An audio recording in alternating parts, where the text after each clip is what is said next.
What's up, teammates? There ain't been much to talk about, and there still isn't really, except for the fact that we lost out on Vrabel. And really, all that means is, well, one thing's really out the window. And that really doesn't offer us any assurance at all. The one good thing about Mike Vrabel being hired is that Ben Johnson's got to be our ultimate goal. Like, there's no turning back now. There's no other coach name out there that's bigger than his, and got to find someone who's willing to stay. And the thing about the Raiders' job that people are forgetting about, I guess, is the Raiders are going to stay with whoever they pick next. That's why it's a secure job for whoever comes through. And I think they have that advantage as far as the team goes because that's a really good selling point. Of course, other teams have different selling points, but coming here, you pretty much got a guaranteed 3-year contract with, just guaranteed, no matter what. Pretty much straight employment, no matter your record, no matter the future of what happens in the third year. You got a job because they need to try to establish some form of continuity within the franchise. So you're the head coach. You're going to get the GM that you want. You're going to get the guaranteed contract. You're going to get your job guaranteed because not just the money's going to be guaranteed. It's the job that's guaranteed. You're going to be there no matter what. There'll be no firing of this next coach at all. There can't be.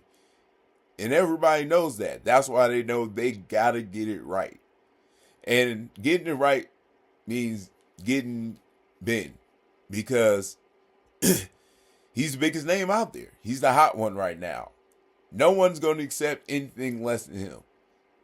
I'm, you know, I'm going to accept whoever we get. I'm not too high up on anybody at all, really. But the popular opinion is, Ben or bust. And I don't think necessarily that, Ben is going to save the franchise, but, who knows? He's a good offensive coordinator. I don't know if he's going to be a good coach. We'll figure that out if we get him. But if we do get him, he's staying. So whoever we get used to him and back him. Don't matter who we get. Let's try to get just some let's come together on the fact that who cares who he is, he's here and he's going to be here. So you can complain about it now, but you're going to be complaining for the next 3 years. Know that. Just continually complaining. So either accept the new decision or forever hold your peace. You know what I'm saying? But the new decision better be Ben Johnson because no one else is, not only is no one else really hot on the board, no one else is really that hot. No one else seems to have that much of a a pull as much as Ben. Everybody else seems like a settlement for if you don't get Ben. It's like who's out there? The Pete Carroll, and I mean people are just fishing into the background once you lose Ben. You Deion Sanders act like he want to come coach here, but I think I brought that up before. That'd be a terrible decision.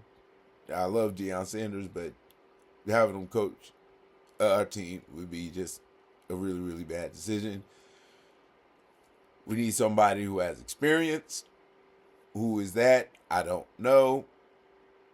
I think that there's no problem with going with Marvin Lewis if we're going to go with experience.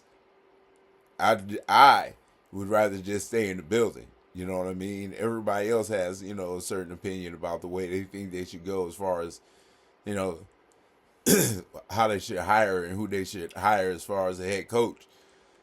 But I feel like if we don't get someone who's an experienced head coach, if we don't get Ben Johnson, it has to be someone who's an experienced head coach and who can be respected for the next 3 years by the team.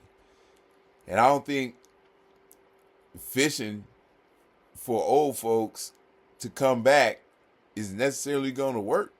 And then going back and trying to get Pete Carroll to come back, you know what I mean? Not that I'm saying Marvin Lewis is young, but he's younger and he's already there. And they keep some form of continuity, but that's not going to happen. What has to happen is Ben Johnson. Anything else is, we say, uncivilized. So, what are we going to do if we don't get Ben Johnson, though? Everything else from there is downhill. I mean, I have to, I hope that they knew that was coming. I hope that they knew that Ben was more comfortable than, the world knows. Hopefully there was some backdoor talk and some illegal palm shaking or something. Because if we don't get that dude, we in for a long, hard rebuild too. because who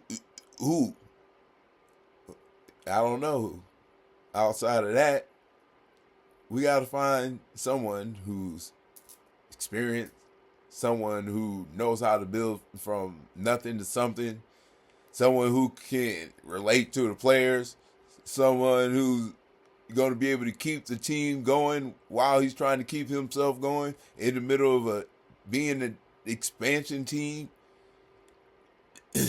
It's going to be a heavy job. You know what I'm saying? But at least if we get the Detroit Lions offensive coordinator, everybody can feel excited about which way the offense is hopefully going to go.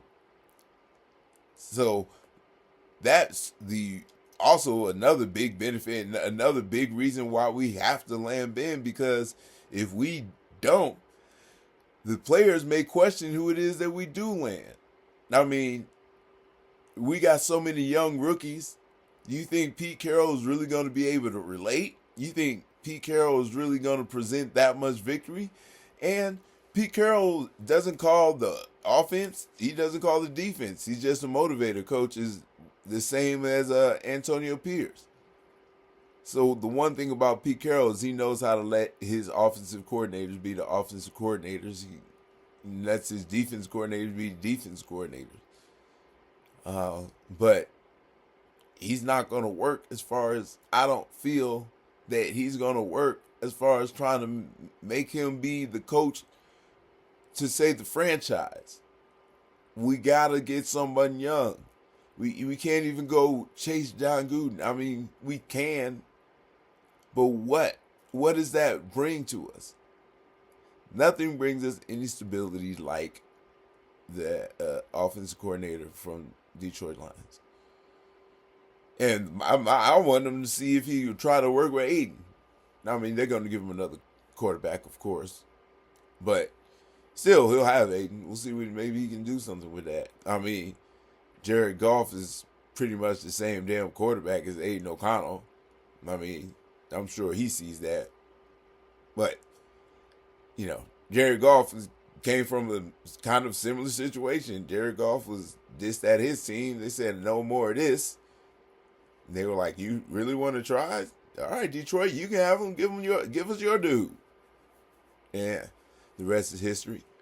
He's balling out. Maybe he can come here and turn Aiden into something. Or he can turn any quarterback into something. Right? That's why we need him as well. We need somebody who can build a quarterback. And if not him, then who?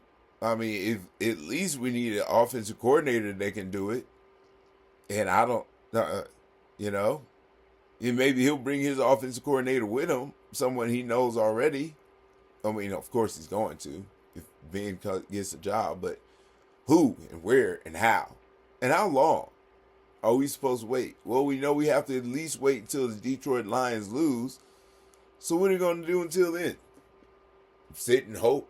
That's it. Because we got to sit and wait. And the longer we don't do anything is almost better, because that brings the probability that we're going to get Ben Johnson as long as the Detroit Lions are playing and we're still waiting. But who, if we don't get him, who? Does anybody have any idea?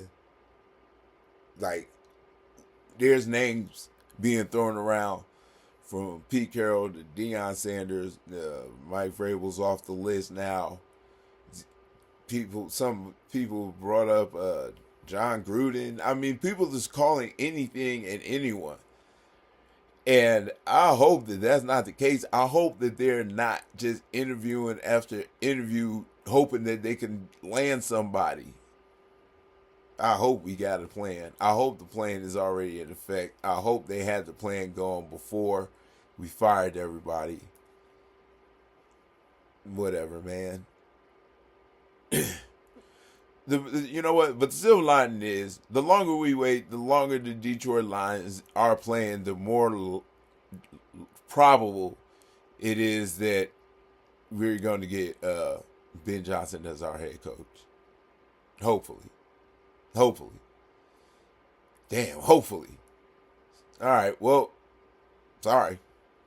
Short, but hope it was sweet. And nothing really to say about this, but we got to wait. Because there's nothing else to do but wait. Because if we're not waiting, we find out earlier, it's going to be nothing but a disappointment. So, hell, watch the games and root for the Detroit Lions to lose so we can find out the future of our fucking franchise. Know what I'm saying? The silver lining is we got a future. You know what I'm saying? Then we're just waiting for it to come. And hopefully it comes when the Lions lose. All right, y'all. Wait for the Lions to lose. I hope they don't win because they can't win them all. And the clouds get dark. But when you're looking for the silver lining, why do I keep messing up? Because I haven't done a show. Anyway, when you're looking for the bright side, come to the silver lining. Guru out.